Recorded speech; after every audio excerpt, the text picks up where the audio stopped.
দেখ রুহুল, আঙ্গরের দৃষ্টিকে মোট ভোট হইলো 7 লাখ। ওস্তাদ তার মধ্যে ওই সকিনা কতই ভোট পাইবো? ধর 1 লাখ, তাই না? হ্যাঁ 1 লাখই টান টান। তাও ধরে নি।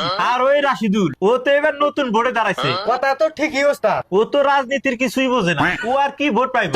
আপনার হাতে কি আর অগাতে কুলাইবো? আপনি হইলেন পুরানা খেলারি। হ্যাঁ, আমি তো পুরানা খিলাড়ি। বাদ দে, এখন ওকে 1-1.5 হাজার হানি দে, পাইবো তো নাই। 5,98,500 কোটি তো আমারই। দেখলো রহিলা, আঙ্গরে এলে মেরি এরিয়া মোট 7 লাখ ভোট। হ্যাঁ ম্যাডাম। আঙ্গ গ্রামের পুষ্পাসু কয়জনে পছন্দ করে? ও পাইবো হইলো কষ্ট মষ্ট করে 80,000 ভোট। হ্যাঁ ম্যাডাম, তাই টান বাজে যাইবে। আর ওই রাশিদুল দাতলা, ও আর কি 1-150 ভোট পাইবো। না ম্যাডাম, আপনার যে আরো কথা। সেদিনকে পান খেপার যাওয়ার পরে 500 টাকা দিলাম, ওর বইয়ের ভোটটাও আপনি পাইবেন। ওর একটা ভোট হিসাব করে চলছে। ঠিকই কইছে, আমার কি আর রূপ কম আছে? আমার রূপ দেহে তো ব্যাকেই ভোট দিব।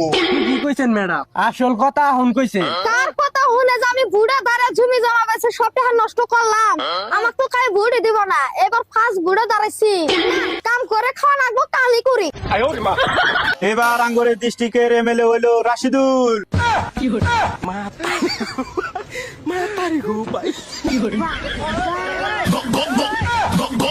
এমনই একজন তৎপর নেতারে